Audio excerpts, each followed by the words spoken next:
Forms of being that call themselves men and women come and go as though they carry importance, but all are specks beside the other creatures that populate the dirt, air, and waters.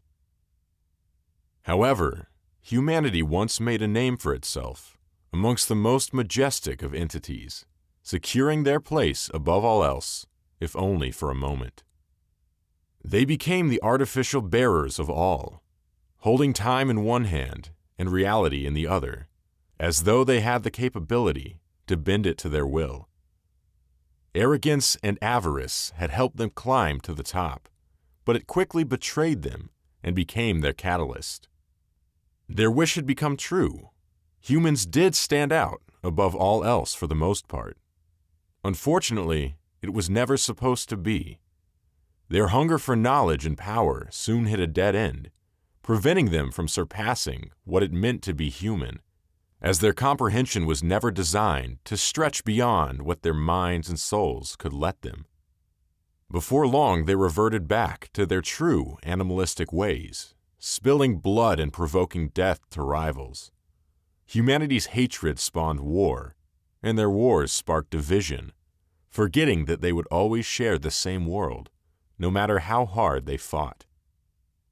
In their search to become divine, they realized that the only thing they could create was turmoil. Ages cluttered with anguish eventually halted growth and advancements, yet existence continued, holding humans in a never-ending cycle of inevitable doom. Although time continued to unfold, reality was trapped at a standstill, bound to the actions of the Earth's destroyers. As punishment, the worldly tools and equipment capable of real progress were torn from their grasp, costing them whatever fulfilling destinies they had in store. All was lost.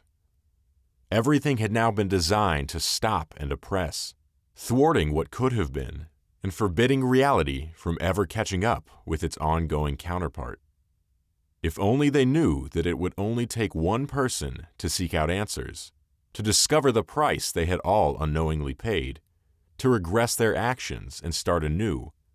But second chances don't come all too easily. For thousands of years, humanity lived on in secret torment, confined to the lower life forms which surrounded them, with just subtle hints towards an untapped potential. Unlike the other creatures, humans created kingdoms and castles for those elected to then govern over the rest. They scattered far and wide, claiming areas for themselves, breaking connections further, and devoting their interests solely to the one piece of land they lived on. Their disconnection from each other generated opposing views, ideals, and religions. Groundbreaking discoveries struck fear in the uneducated, sprouting an unhealthy obsession with the new and enlightening, in hopes to become greater than the other countries and clans around them.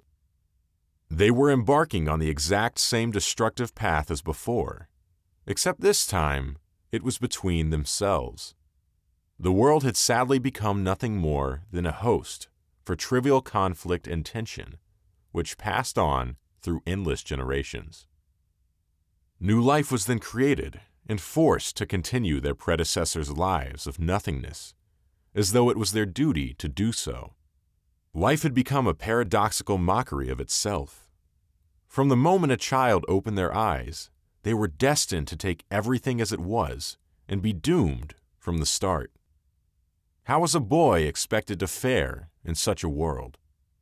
No child would ask of any of it, but it was the people next in line that were born. They would continue to carry the weight of all existence. However, burdens came in all shapes and sizes, and not all were designed to be merely held in hand. With the help of time, the container for life's problems had finally reached its tipping point, and things that would challenge humanity and its definition were ready to shift and change as it poured. The greatest burden of all was soon to be adopted within the palms of a boy. Whether or not he was prepared to change the fate of the world was left for him to decide.